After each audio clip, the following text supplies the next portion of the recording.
Olutalo baluseewo neera wakati wa Cephcol ne full figure bannange kino kikawuka byonna mbikuleetedde maaso awo binyuma obyerabiddeko. Fifi the Queen ayogedde n'alabula Dush wa Cephcol okusinziira ku katambi ke yalabye. Byonna mbikuleetedde ogenda kubeera nga obyerabirako naye nga wasuze tewasiibye otagwe n'omulungi ampuliriza Olutalo Media Kwoli. Subscribe for more updates, like, share and comment. Tewerabira okunyiga notification bell obenga notified bwenteekayo video empya. Amakya leero full figure wabadde ku Salt TV ng'ali mu kuweereza bw'atyo n'agamba nti Dr. Cephcol full figure yategeezeddwako nti Dr. Cephcol agenda mu inbox z'abaana ba mikwano gy'abalenzi n'atandika okubeera nga abasaba omukwano abakaka babeere nga beeyagala. Bw'alina omwana wa mukwano gwe Dr. Cephcol tava mu inbox ya mutabani wa mukwano gwe ng'amulabula nti yeesonyiwa abaana ba mikwano gye ayagala kuboonoona. Abazadde mwegendereze, omwana oyo agenda yonoona abaana abalenzi abakaka omukwano ne balenzi banne si birungi. Cephcol avuddeyo amukoledde vidiyo bulabe. Njagala obeere nga ogyerabirako ate tubeere nga tweyongerayo n'amawulire amalala. Waliwo omukazi anneesibyeko, omukazi omukulu, omukazi anzaala ne jjajja wange anneesibyeko atambulira mu bulamu bwange. Alina kyanjagaza yannoonya dda bulijjo annoonya naye omukazi oyo anneesibyeko baana mmwe gadda mala okulubawa. Kaakati waliwo omukazi sigenda mumenya linnya ye agenda kwetegeerera kimanyi bulungi nnyo nti njogera ku ye ajja kwetegeera engato ogwetuuse ajja kuba kimanyi. Waliwo omukazi anneesibyeko, omukazi oyo mulya buto, omukazi oyo mukulu, omukazi oyo anjagaza ekintu kimu yankubira essimu n'akinsaba n'ekimumma mu kuswala okungi mu nsonyi ennyingi mu kwekaza okungi n'atandika okubeera nga ntambulirako njogerako kina njogerako kiri njogerako kina njogerako kiri. Mukazi gwe wetegedde naye nesonyiwa kubanga siri myaka gyo onzaala toli myaka gyange tetugatta business tetugatta kintu kyonna tetuli mu field yemu. Nasoma busawo wasoma bintu byo birala nnyo ate n'okusoma tewasoma nesonyiwa. Kikazi gwe nesonyiwa. Mukazi gwe ogenda kunkozesa ensobi mukazi gwe nesonyiwa. Bannanga omuntu wakuma kyoyagala tomufiirako si lutalo. TikTok eriko abantu bangi, ensi erina abantu bangi, genda okisabe bantu balala. Naye nze nesonyiwa. Mukwano tonfiirako weetegedde ndeka nesonyiwa. Ojja kunfunamu obuzibu. Wansuubiza dda okuntomera onzite, wansuubiza dda onkoze ebintu bingi, onsindikidde abatemu, onsindikidde abalogo, onkoze ebintu bingi, onvumavuma buli wamu ku marediyo, ku ma TV, ku TikTok. Mukwano ne bw'olyogera ebikankanya eggulu, ne bw'olikubira papa essimu, ne bw'olikola ki siri kuwa kyoyagala. Ekyo kyo oba ontwala n'onteekawa n'onsibira eyo n'onzita siri kuwa kyoyagala.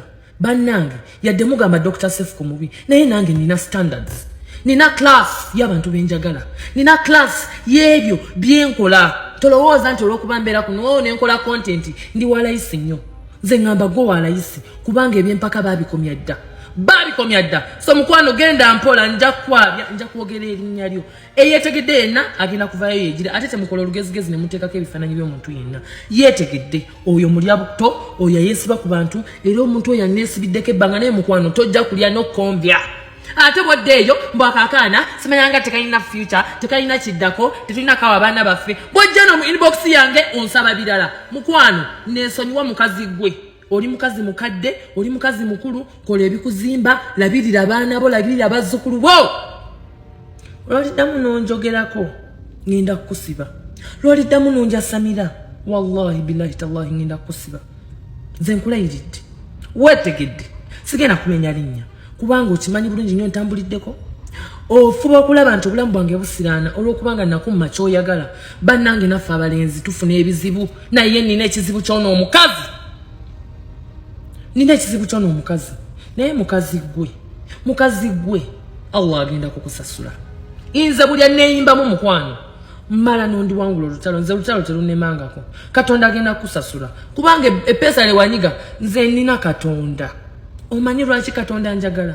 Mutima gwange gwe omutima gwo mubi oli mulogo, oli muyaye, oli mukuusa, oli mulimba, oli mubbi, oli shaitwan. Katonda agenda kukolako. Nina kusomera edduwa. Toliddamu kummanyi. Omuntu n'omwesibako, n'omudde bukiika, n'omudde buva kubo, n'omudde ngulu, n'omudde wa kicho. Onjagaza ki? Kiki kye nnina ky'otasobola funa ku balala. Bannange, bw'oba oyagala okujja mu klasi yange, sooka obeere ne figa ng'eri portable, ng'oli mweru, ng'oli mu kyotala, ng'owooma, ng'oli muto, ng'oli biro 20, ate n'ekirala ng'olina ku magezi nga wasoma. Okitegeera awo nja kufuna akagezaagezaako okwagala okutunuulira bwe wakula. Naye mukwano, okusinziira bw'ofaanana, wandibadde ogenda eri mu bafu b'obwongo eri ebutabika. Gy'oba onoonya klasi zo, tommanyiira. Can you afford me? Igwe, gwatambuza ebigere ng'ente. Can you afford me? Osaana okundabirira olunaku gwe. Bannange, mukwano, bannange, temulowooza nti buli gwe mulaba ku TikTok walayisi. I'm not cheap. Ate siri bwa bulijjo, si buli omuntu asobola okuntuukirira. Kati tolifuna ky'oyagala. Ate continue ng'onoonya eminoko ng'onva eminoko. Mukwano, akazannyo konna kabuuka dda. Ate nkamanyi. Naye gy'ozannyira gye ngenda okuzannyira zabika emipiira. Mama. N'olyoka osettinga akabenje. Wali olowooza. Anyways, nze emizannyo gy'ongimanyi. Okola dirty games. Weetegedde. Akabenje nakafuna.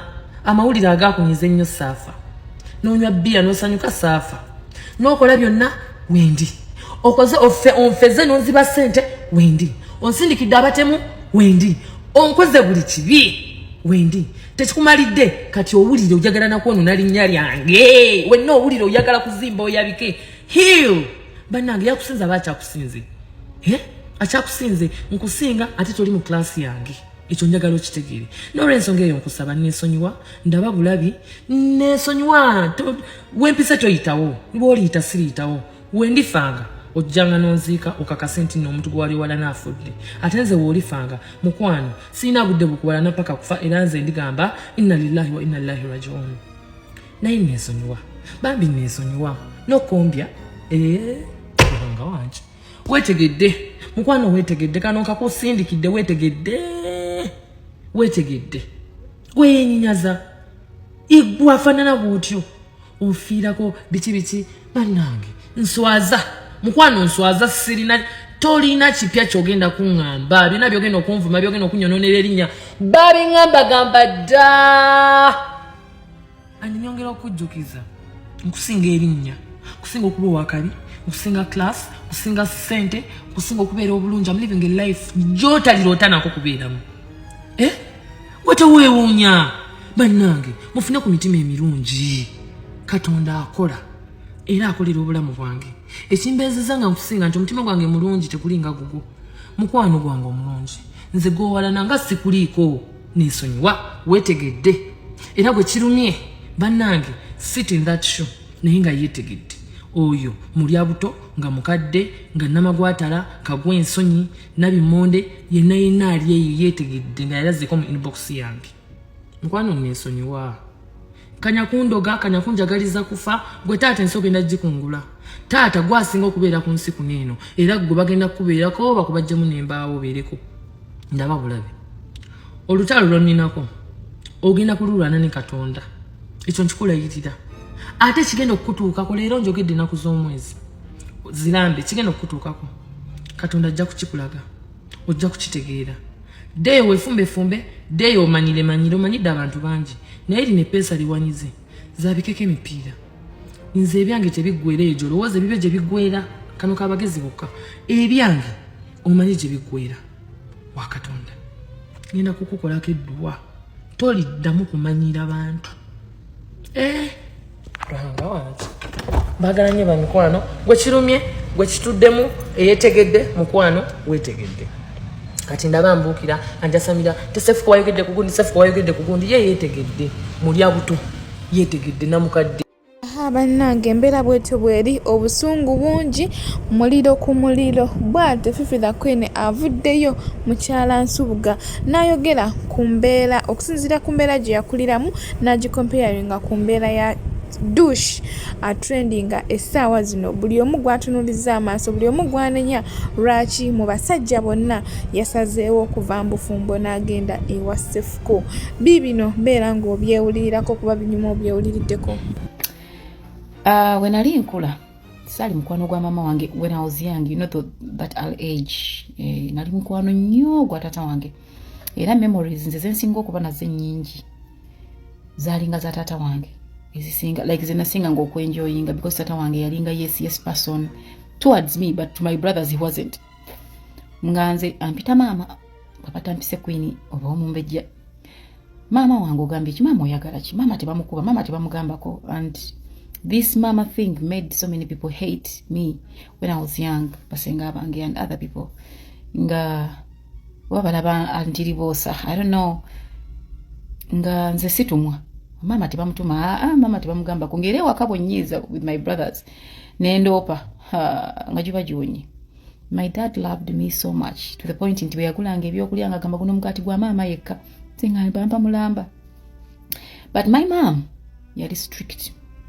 Kuba yatula n'atunula munalaba ngo omwana we agenda ayinza okwonoonekera mu mbeera eyo kuloza nti ensi bwetyo bweri buli kyoyagala okifuna, you know, at a blink of an eye, and you know. Mama wange nabeera nga yali strict nga mukambe mukati ng'omwana nalowooza nga mama tanjagala. Era nze nali siri mukwano gwa mama nga nze tata wange yanjagala wano tebanjagala. But when I grew up, nzaala first born wange, ebintu bye nayitamu nga ngenda okuzaala. At 6 months, abasaba bagamba nabaana yegudo mwana ayagala vaamu. Like all the drama I went through ne banongosa nzijemu omwana. Nachirealizing nti mama wange yisiga nti tanjagala yali anjagala nnyo, but yeragezaako okumpreparinga nti olwone anko wange yangamba nanga nego tata waaba kuwangaala watogenda kubeera kisasalala. And we laughed about it because anko wange kyali wange tunyumya. Nampe ensonga zinangamba wali kirala. Gwe omuntu gwe bagamba nga ani akunyiziza nti kundigenda ku buliri bwofuke nawe n'ogenda n'ofuka. Why am I saying this? Biseera ebisinga abaana b'obuwala tukola ebintu nga tetulowoozezza ku bakadde baffe. Kikole nga kikuwa emirembe, but kale kimukwekeko omuzadde. Togenda nnyo mu muzadde kyogenda mulaga nga okimanyi kigenda mulumya. Oba ntegeerekese nkimanyi batono bajja kutegeera, but it's okay. I don't need the whole village.